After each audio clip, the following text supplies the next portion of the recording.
Hey guys, it's Mel. Welcome or welcome back to my channel. So Saturday was a pretty good day for sales, but Sunday, oh my goodness, I had the worst day that I've had all month.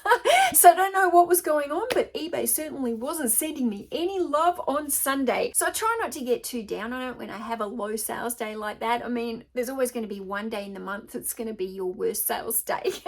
I try and look on eBay as a whole, but you know, I don't pay myself daily from eBay. I pay myself weekly. So every single day it's a little bit of a roller coaster with eBay. Some days are down, some days are right up. We're just got to keep riding this eBay roller coaster. Okay, so I've finished doing all the shipping labels for the books that have been ordered. So on this table, these are all my book orders from the weekend. I have sold a few random items over the weekend that aren't books. So I think I'm going to package these all up first because they're going to need bubble wrapping and to go into boxes. So I'm really not great at wrapping all these special items.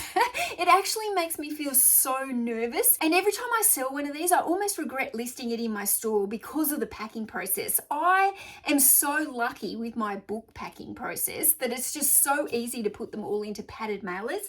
When I have to box all these up, I'm just absolutely paranoid until they arrive, especially if there's something that is genuinely as pretty as this teapot. Please don't judge my packing skills. I'm not an expert at packing all this pretty stuff, but this pretty teapot did sell for $80.95. So what a great sale. Teapots clearly bring the money.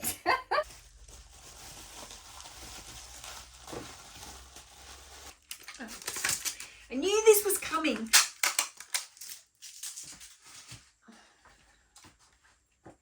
Oh, I've put it on the wrong way. Seriously, tape rolls and me don't go together.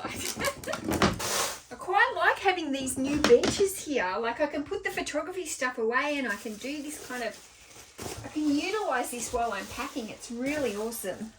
Oh my goodness, I'm so paranoid about the little spurt. My hat goes off to all the resellers who want to sell this kind of stuff all the time and pack it all the time because, oh, it's so much more time consuming to pack. This is a big box for a little teapot, but I am not taking any risk. I'm going to try and double box it. Okay, so that is going to fit.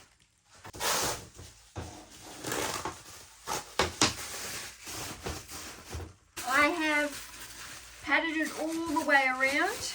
Even though it fits in that, I'm not game. I'm not game. Okay, so I've padded all around the sides and underneath that box with some bubble wrap. Now I'm going to put some on top. I had a bit of a gap because of the size of the box. So I've actually got a recyclable tote bag here. That's actually good for really padding that up. A bit more bubble wrap here. Okay, I don't know if that was absolutely overkill, but I feel pretty confident now that this little teapot is going to arrive safe and sound, which is the most important thing. So the next order is these two little figurines, which are really cute. And the same buyer has also bought this chicken. Okay, the regret is kicking in for buying the chicken. I absolutely love this chicken. I think it's so cute. But I'm kicking myself for buying it.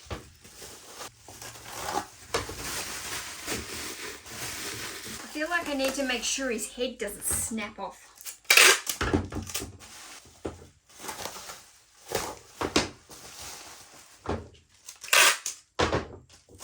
Okay, now I don't have another box to put this in. Now, where's the head? Okay, I have literally just used that entire roll on bubble wrap on doing those two parcels. And I'm just praying, I've absolutely filled it here. I'm just praying this all arrives safely.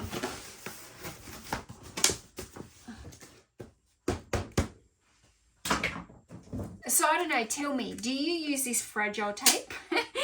I'm not sure if I should be using it or not, but I'm actually going to. Because I've heard rumours that sometimes the post office, you know, throw it around a little bit extra when they see fragile tape. Or do you put fragile tape on there so that the buyer thinks you've done everything possible to keep this parcel safe? So this is the hen. This is the tea.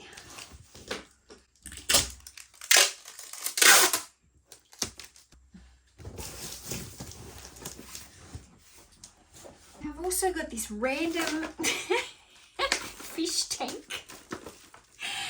Fish water feature pump. Now I got this free from a big collection of stuff that I got from a guy who was a hoarder. So this hasn't actually really cost me anything more than about 5 cents. I don't think this box will... Oh, yeah.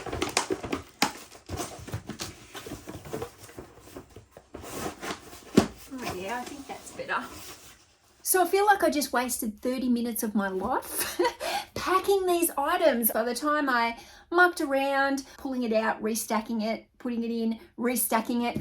I also had to make special trips to go and buy boxes that would fit these items in. When you are selling in a niche category like I am with the books, all your systems and processes become so much faster. I just feel like I could have packed those 54 orders of books in the same time it took me to pack these 4 random items that I had to bubble wrap and put into boxes. This type of stuff, this just slows me up in my day. So it's done now, so fingers crossed I've wrapped this.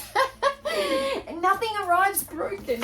So I've just noticed the time and I quickly need to jump inside and put my slow cooker dinner on. I need to make sure like my dinner option is easy, because normally at the end of the day on a Monday, the last thing I actually feel like doing is cooking. But I'm prepared today and we are going to have a slow cooked silver side with a honey mustard sauce that's cooked on top of some potatoes and carrots. It's literally 4 ingredients, so easy. 7 to 8 hours in the slow cooker, steam some greens at the end, and voila, delicious. Okay, finally, let's get this going. Oh, now look how much easier that was to do than a damn box full of bubble wrap.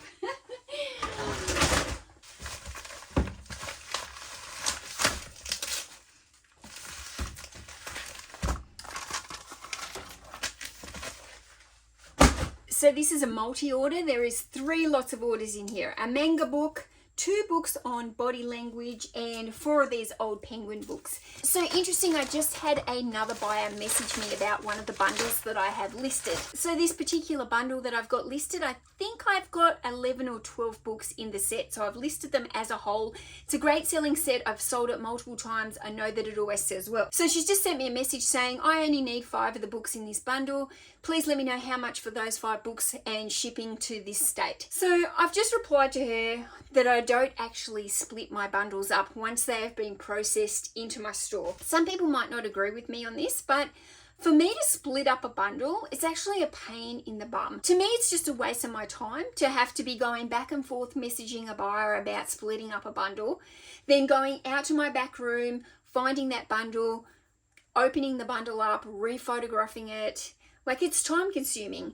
Then I have to make this whole new listing and I have to hope that this buyer comes back and actually buys the listing, because there's nothing really holding the buyer there until I've redone the listing. That buyer could go off and meanwhile find that item somewhere else, and I've just wasted all this time redoing up a bundle. That has happened to me in the past and I just no longer do it. And that's just a boundary that I've set for myself, because I do find that it just puts me out of my workflow. It stops me from doing whatever else I was doing. Most of the time I just find it's not worth it. This particular bundle that this lady inquired about has maybe been listed for about a week and a half. I am not going to split that bundle up after only a week and a half of it being listed. You have to determine whether or not that's worth your time, because you're going to have to take a reduction in price as well from whatever it was listed before. If I had 12 books listed and now she wants a bundle of 5, and then I have to consider how likely is the other bundle of the leftover 5 or 6, how likely is that to sell? This is my business. I get to set the rules. For me, we don't split bundles. So somebody asked me the other day, why do I erase all the pencil markings when I'm shipping the orders? Why don't I just do it when I'm photographing and putting the book away, so that then the book goes away without that pencil marking? There's a couple of reasons. One, what if I never sell the book? Then I've just done an extra step that's taken me some time that I didn't need to do. Also, when you erase something from paper, you end up with all those little bits that you have to kind of, brush away. Now, I don't want to be doing that on my photo station because it's going to make it dirty. dirty, and I need to keep that as clean as possible for my photos. So if I was erasing while I was doing the photos, I'd have to take all the photos on my bench, then move the book over here, erase it all off, and then put it away. And it would just be an extra few steps that I think would be a waste of my time. But yes, if the books that I'm photographing are going into bundles and they have prices in them, that's when I will erase them first. But the individual books, I just do it as I go.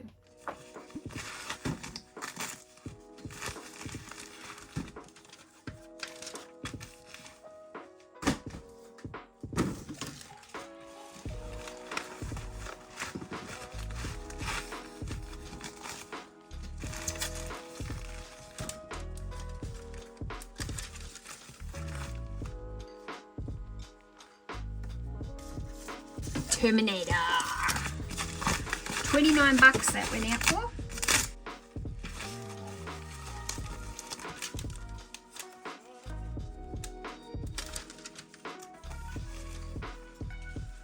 Last book, and it's about happiness. Because I'm happy. Happy, happy, happy. Don't worry, be happy.